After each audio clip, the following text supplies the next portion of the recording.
नमस्कार दोस्तों, मैं आपके सामने उपस्थित हूँ।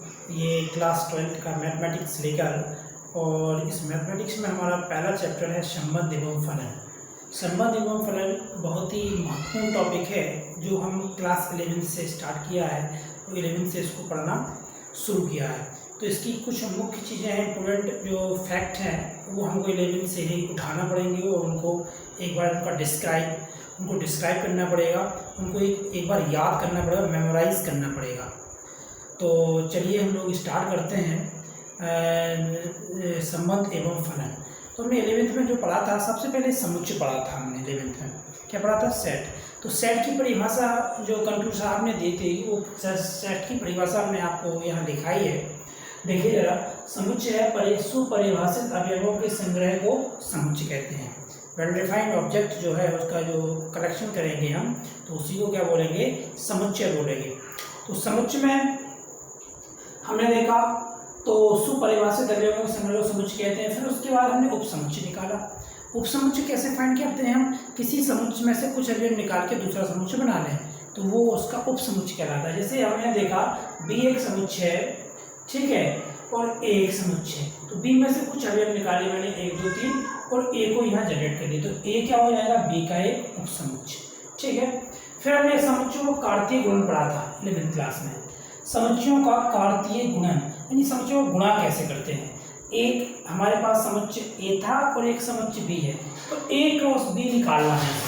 ए क्रॉस बी निकालने के लिए हमने क्या किया कि इसमें देखिए इस टाइप से मतलब मल्टीप्लाई कर सकते हैं। ए क्या है यहाँ पर? 1 और 2, इसमें कितने अवयव हैं? 3। तो 1 का मल्टीप्लाई 3 से होगा, फिर 2 का मल्टीप्लाई 3 से होगा। तो पहला अवयव पहले ए आ रहा है, तो पहले अवयव ए के होंगे। देखिए बाद में बी आ रहा है, तो बाद वाला अवयव जो है वो किसके होंगे? बी वाले के। ए बी सी, फिर से ए बी सी। इस प्रकार से हम इनका समुच्चयों का कार्तीय गुणन ज्ञात करते हैं। फिर इसके बाद देखते हैं संबंध। क्या होता है कि संबंध एक कार्तीय गुणन का ही एक उपसमुच्चय होता है। जो कार्तीय गुणन जो होता है उसी का एक उपसमुच्चय होता है। कार्तीय गुणन में से हमने कुछ जो निकाल लिया बाहर।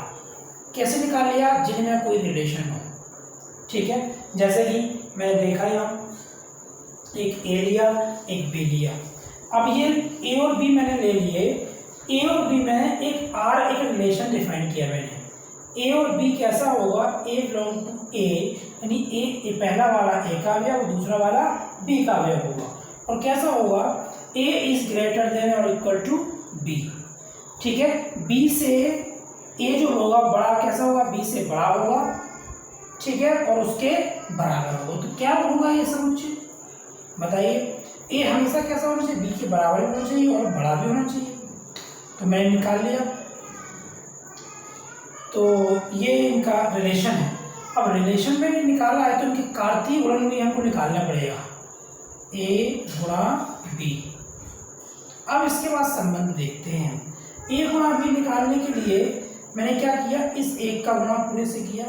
इस 1 का गुणा किया तो 1,3 आया, फिर 1,4 आया, फिर 1,5 आया, फिर 1,6 आया, फिर 1,7 आया। ऐसे ही मैं मल्टीप्लाई करूंगा 2 से, ठीक है। 2,3, फिर 2,4, फिर 2,5, फिर 2,6, फिर 2,7, ठीक है। ऐसे ही फिर मैं मल्टीप्लाई करूंगा 3 से, 4 से और 5 से। तो हमको संबंध में ऐसे अवयव लिखना है जो इसमें ए बड़ा हो, ठीक है। ए किसमें बड़ा होगा? जब हम यहाँ पर 4 लेंगे, बराबर हो सकता है, ठीक है। तो किस किस के साथ आया? ये 3। क्लियर नहीं हो रहा है थोड़ा। इसके क्लियर करने के लिए मैं एक एग्जांपल, इसको मैं थोड़ा छोटा कर देता हूँ, ठीक है। तो इसमें हमको एक संबंध याद करना है। एग्जाम्पल हमने दिया कौन सा? ए बराबर एक समुच्चय दिया हमारा 1 2 और 3, और दूसरा समुच्चय है बी, ये 3 4 5। और रिलेशन कैसे डिफाइन है? ए और बी कैसा होना चाहिए? हमारा a is greater than b, ऐसा बना लेते हैं, कैसा भी रिलेशन कर दो। तो हमने सबसे पहले इसका क्या क्रॉस मल्टीप्लिकेशन डिफाइन किया, यानी a गुणा b, इससे ही r निकलेगा। एक का किया हमने कितना 3 में, फिर एक का किया 4 में, फिर एक का किया 5 में, फिर एक हो गया, फिर 2 का किया 3 में, फिर 2 का किया 4 में, फिर 2 का किया 5 में, फिर किसका हुआ 3 का किया 3 में, फिर 3 का किया 4 में, फिर 3 का किया 5 में। ये मैं संबंध नहीं निकाल रहा हूँ। अभी क्या है a गुणा b, हमने कैसे डिफाइन किया था कि संबंध क्या होता है, a गुणा b का ये उपसमुच्चय होता है, यानी कि इसमें से कुछ अभी हम निकालेंगे और हम r को बनाएंगे। हम r को क्या करेंगे, जनरेट करेंगे। तो देखिए r को कैसे बनाते हैं, ये चीजें यहाँ देख लीजिए। तो ये r हमारा जब जनरेट होगा तो वो क्या होगा, हमारा हमेशा a बड़ा होना चाहिए b से। तो a कब बड़ा है, पहला अवयव कौन कौन सी कंडीशन में बड़ा है, तो पहला अवयव तो कोई भी बड़ा नहीं है। यदि मैं बराबर लगा दूं ऐसे, तो बराबर भी हो सकता है, सिर्फ एक में आ रहा है, किसमें 3,3, ये 3,3 में आ रहा है, तो ये रिलेशन हो गया हमारा। ये इसी में से निकाल के बनाया, इसलिए हम आर को क्या बोल रहे हैं, a गुणा b का एक उपसमुच्चय। ठीक है, इतनी बात हमको समझ में आना चाहिए कि संबंध है क्या और संबंध को हम कैसे निकालेंगे। तो हमें एक चीज समझ में आई कि संबंध ज्ञात करने के लिए सबसे पहले a गुणा b निकालना पड़ेगा, फिर संबंध की डेफिनेशन की परिभाषा क्या है, कि संबंध को हमको कैसे परिभाषित करना है, ये चीज आना चाहिए। ठीक है, अब नेक्स्ट आगे बढ़ते हैं हम संबंधों के प्रकार। इन संबंधों के क्या प्रकार हैं, कितने प्रकार के ये संबंध होते हैं, इनको हम लोग देखेंगे। संबंधों के प्रकार में सबसे पहले हम एक चीज देखते हैं। मान लीजिए मेरे पास एक समुच्चय है जिसमें कितने अवयव हैं, इनफाइनाइट, 1 2 3 4 अनंत अवयव। ठीक है, और b मेरे पास है जिसमें सिर्फ कितने हैं, एक या दो ही अवयव हैं। मान लिया मैंने a और b अवयव। जब a गुणा b मैंने इसका निकाला, a गुणा b इसका मैंने निकाला, ठीक है, तो ऐसे अवयव इसका मल्टीप्लाई a b के साथ करूंगा, फिर इसका कभी इनफाइनाइट इस तक चला जाऊंगा। तो ये इनका जो a गुणा b है, कार्तीय गुणन भी हमारा क्या निकलेगा, ये यूनिवर्सल सेट निकलेगा। कौन सा निकलेगा, ये संबंध जो हमारा वो कहलाएगा, कैसा कहलाएगा, यूनिवर्सल, अनंत, जिसके अनंत रिलेशन निकले, ऐसे में से हम कितने भी निकाल सकते हैं, इसका गुणा करेंगे इनफाइनाइट आएगा। और यदि इसको मैं a को यदि 5 बोल दूं, इसमें एक भी अवयव नहीं है, ठीक है, इसमें एक भी अवयव नहीं है, और b में मान लीजिए कितने भी अवयव हैं, 1 और 2, तब क्या इनका r जो आएगा वो भी 5 आएगा, और इनका जो r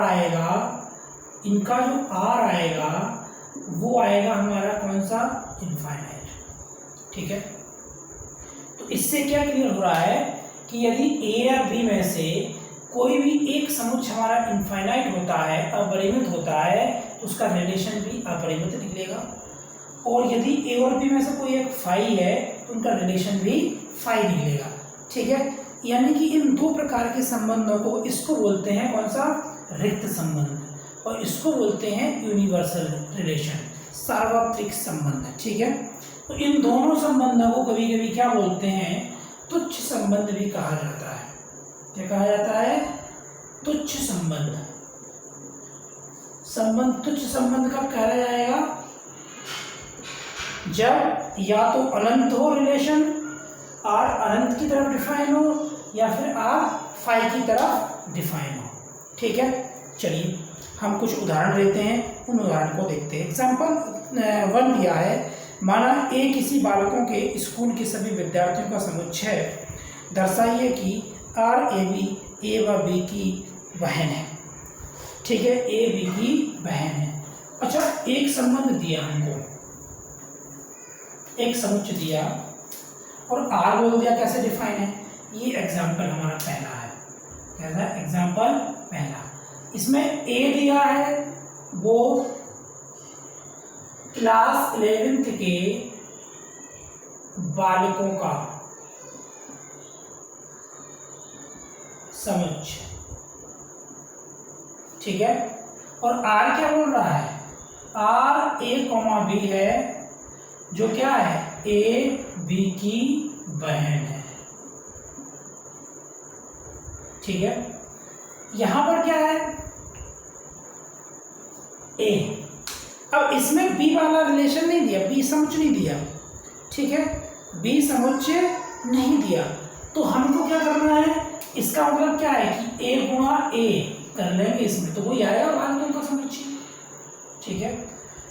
तो इसमें क्या है कि ये बालकों का समुच्चय है, और ये रिलेशन में बोल रहा है कि ए बी की बहन है, ये तो सब बालक है, तो बहन कहाँ से आएगी, ठीक है। इसलिए ये जो रिलेशन है वो हमारा क्या कहलाएगा, फाई, रिक्त संबंध है, ठीक है। यदि मैं ये इसमें ये बोल देता है रिलेशन में कि ए कॉमा बी, तो ए की हाइट कैसी है, बी से बड़ी, ए की ऊंचाई है वो कैसी है, बी से बड़ी है, तो ऐसा हो सकता है ए की ऊंचाई बी से ज्यादा है, तो ये बालक है, हो भी सकती है, ए की ऊंचाई बी से ज्यादा हो सकती है, तो ये संबंध क्या कहलाएगा, फाई, और ये संबंध क्या कहलाएगा, सार्वत्रिक, ठीक है। ये दोनों उदाहरण हमारे सीखे ही हैं, तो ये सार्वत्रिक संबंध और ये रिलेशन, ओके। तो इनमें हमको याद रखना है कि ऐसे क्वेश्चन आ सकते हैं। अब इसके बाद हम लोग देखेंगे संबंध, अगला प्रकार है तुल्यता का संबंध। दो प्रकार हमने पढ़ लिए, ये दोनों प्रकार क्या क्या हैं, एक तो पहला हमारा क्या पढ़ा हमने, रिक्त संबंध, और एक सार्वत्रिक संबंध, ठीक है। अब है तुल्यता का संबंध, कैसा है, तुल्यता का संबंध, बहुत ही इजी है।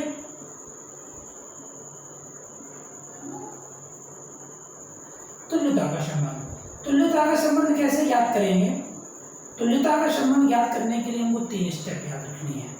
फर्स्ट स्टेप क्या है, क्या देखेंगे हम, समतुल्य है कि नहीं, समतुल्य। दूसरा क्या देखेंगे हम, सममित। तीसरी क्या चीज देखेंगे, समतुल्य, सममित और संक्रामक।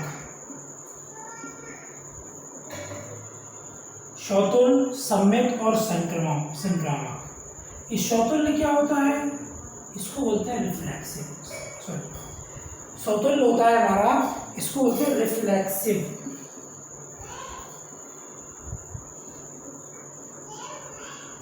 सममित क्या होता है, इसको बोलते हैं सिमेट्रिक।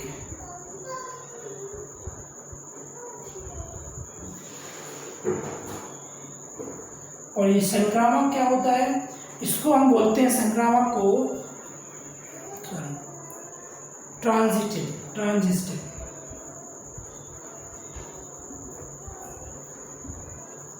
ये तीनों कंडीशन फॉलो करती हैं। यदि हमारा जो हम तीनों को प्रूफ करते हैं, यदि समतुल्य, सममित और संक्रामक, तो ये क्या कहलाएगा हमारा, ये संबंध तुल्यता का संबंध हो जाएगा। तीन में से कोई भी एक कंडीशन यदि फॉलो नहीं कर रहा है तो संबंध तुल्यता का संबंध नहीं कहलाता। समतुल्य कैसा होना चाहिए, मान लीजिए एक अवयव ए में है, स्मॉल ए, ठीक है, तो इसके आर में क्या होना चाहिए पता है, R belong to A comma A आना चाहिए, ठीक है। यदि बी है इसमें ए में, तो आर में भी क्या आना चाहिए, B comma B, R belong करना चाहिए बी कॉमा बी को। यदि ऐसा है तो हमारा समतुल्य हो जाएगा। सममित में क्या है, यदि ए बिलोंग टू ए और B belong to B A, तो इसमें आर में क्या आना चाहिए, R belong to A comma B, R belong to B comma A, ये दोनों होना चाहिए आर में, एक से संबंध में, तब तो हम क्या निकाल लेंगे, ये सममित हो गया। संक्रामक क्या है, A belong to A, B belong to A, और C बिलोंग टू A, 3 है इसमें, A में small a small b small c, तब R में क्या होना चाहिए, क्या होना चाहिए, A comma B, B comma C और C कॉमा A। यदि ये R में है तो हमारा संबंध कैसा, संक्रामक कहलाएगा। इसको ज्ञात करने के लिए इन तीनों कंडीशन को हम फॉलो करते हैं। ठीक है, दैट्स ऑल। नेक्स्ट वीडियो में मिलते हैं और उसमें हम इसके कुछ एग्जांपल्स सॉल्व करेंगे।